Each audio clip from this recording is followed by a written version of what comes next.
നമസ്കാരം, എല്ലാവർക്കും പുതിയൊരു വീഡിയോയിലേക്ക് സ്വാഗതം. ഇന്ന് ഞാനിവിടെ ഷെയർ ചെയ്യാൻ പോകുന്നത് ഒരു ക്യാരറ്റ് പായസത്തിൻ്റെ റെസിപ്പിയാണ്.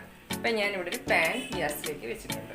ഇതൊന്ന് ചൂടാകട്ടെ. അതിനുശേഷം ഇതിലേക്ക് കുറച്ച് നെയ്യ് ഒഴിച്ച് ക്യാരറ്റ് ഞാൻ ഒരു 2 കപ്പ് ക്യാരറ്റ് ഗ്രേറ്റ് ചെയ്ത് വെച്ചിട്ടുണ്ട്.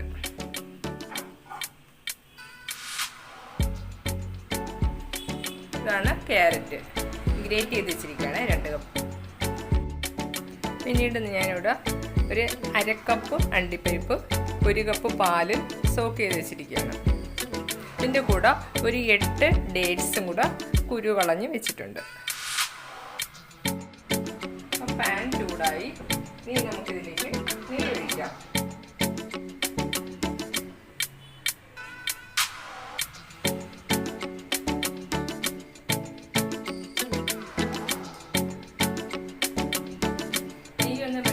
ശേഷം ഇവിടെ ഗ്രേറ്റ് ചെയ്ത് വെച്ചിരിക്കുന്ന ക്യാരറ്റ് ഇതിലേക്കിട്ട് ഒന്ന് വരട്ടിയെടുക്കാവേ. അപ്പം ഞാൻ ഇവിടെ നെയ്യ് മെൽറ്റ് ആയിട്ടുണ്ട്. ക്യാരറ്റ്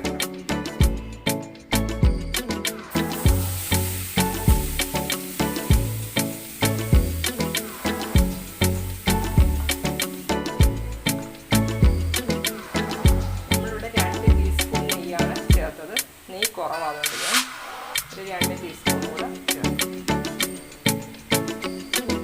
പിന്നീട് നമ്മൾ നെയ്യിലേക്ക് ചേർക്കുന്നത് ഇതിനെ ഒന്ന് മിക്സ് ചെയ്തൊന്ന് വഴറ്റിയെടുത്തതിന് ശേഷം ഇവിടെ സോക്ക് ചെയ്ത് വെച്ചിരിക്കുന്ന അണ്ടിപ്പരിപ്പും ഡേറ്റ്സും എല്ലാം കൂടെ നമ്മൾ മിക്സ് ചെയ്ത് ക്യാരറ്റിൻ്റെ ഒന്ന് അരച്ചെടുക്കാം.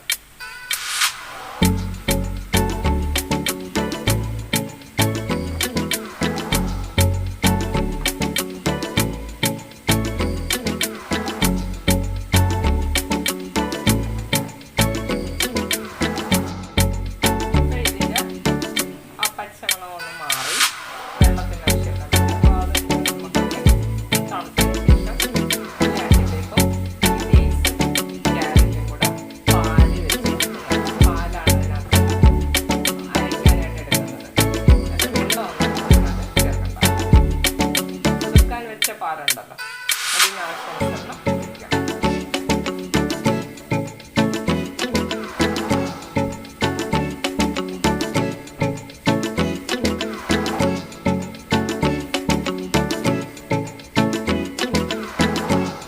പച്ചമണം മാറിയതിന് ശേഷം ഒന്ന് വഴറ്റിയതിന് ശേഷം ഗ്യാസിൻ്റെ ഫ്ലെയിം ഞാൻ ഓഫാക്കുകയാണ്.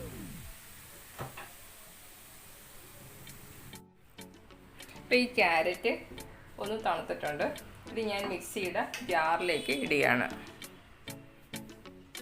ക്യാരറ്റ് മിക്സിയുടെ ജാറിലേക്ക് ഇട്ട് ഇത് നമുക്ക് അണ്ടിപ്പരിപ്പും ഡേറ്റ്സും പാലും കൂടെ ഒഴിക്കാം ആവശ്യാനുസരണം. പാല് കുറേശ്ശെ ഒഴിച്ച് നോക്കിയിട്ട് ചേർത്താൽ മതി. അപ്പം ഞാനിതെല്ലാം ഇതിലേക്ക് ഇട്ടിട്ടുണ്ട്. ഡേറ്റ്സ് ഉണ്ട്, 8 ഡേറ്റ്സ്, 1/2 കപ്പ് അണ്ടിപ്പരിപ്പ്, നമ്മളിവിടെ നെയ്യിൽ വഴറ്റിയ ക്യാരറ്റ്, ഇത്രയുമാണ് ഇതിലേക്ക് ഇട്ടിക്കുക. ആവശ്യാനുസരണം പാല് കുറേശ്ശെ ഒഴിച്ച് അരച്ചെടുക്കാം. ഇത് അരച്ചത് ഇതാണ്ട് ഇവിടെ ഇരിപ്പുണ്ട് മിക്സിയിൽ. നല്ല പേസ്റ്റ് പോലെയാണ് ഇത് അരച്ചത്. ഇനി ഞാനിവിടെ ഒരു പാൻ ഗ്യാസിലേക്ക് വെച്ചിട്ടുണ്ട്. അതിലേക്ക് 2 കപ്പ് പാല് ഒഴിച്ചു കൊടുക്കാം. 2 കപ്പ് പാല് ഒഴിക്കുകയാണ്. ഇത് അളന്ന് വെച്ചതാണ്.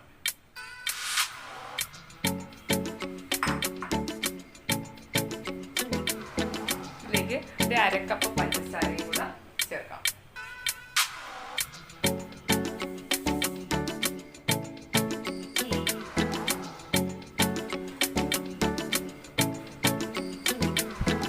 ഇതൊന്ന് തിളച്ച് വരുന്ന സമയത്താണ് നമ്മളിതിലേക്ക് ഈ അരച്ച കൂട്ട്, അതായത് ക്യാരറ്റും ഡേറ്റ്സും അണ്ടിപ്പരിപ്പും ഇതെല്ലാം കൂടെ പാലിലാണ് അരച്ചത്, അതിലേക്ക് ചേർക്കാം.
പാലിലല്ലേ ഇത് സോക്ക് ചെയ്യുന്നത്.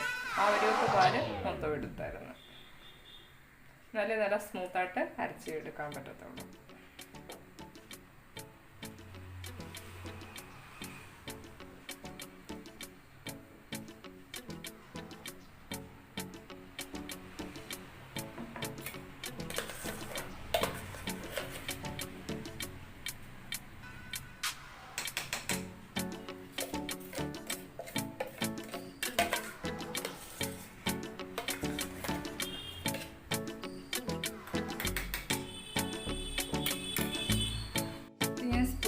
എടുത്തിട്ടതിന് ശേഷം ബാക്കി ഞാൻ കുറച്ച് പാല് ഇതിനകത്തേക്ക് ഒഴിച്ച് കലക്കി ഒഴിക്കുകയാണ്.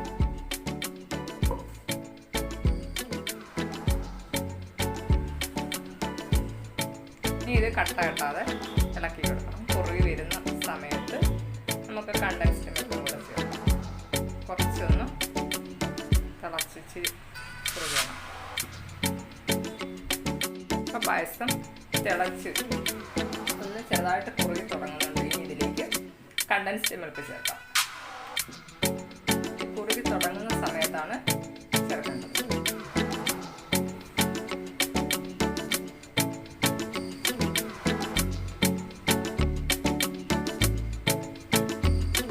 ഇതിപ്പോൾ ഒരു ടിന്നുണ്ട്.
സിമ്പിളായിട്ട് നമുക്ക് വീട്ടിൽ തയ്യാറാക്കാം. അപ്പോൾ ഈ വീഡിയോ ഇഷ്ടമായെങ്കിൽ ഓണത്തിന് ഇതെല്ലാവരും വീട്ടിൽ ട്രൈ ചെയ്ത് നോക്കുമെന്ന് വിചാരിക്കുന്നു. വീഡിയോ ഇഷ്ടമായെങ്കിൽ ലൈക്ക് ചെയ്യുകയും ഷെയർ ചെയ്യുകയും ചെയ്യണേ. സബ്സ്ക്രൈബ് ചെയ്യാതെ കാണുന്ന ആരെങ്കിലും ഉണ്ടെങ്കിൽ സബ്സ്ക്രൈബ് ചെയ്യണേ.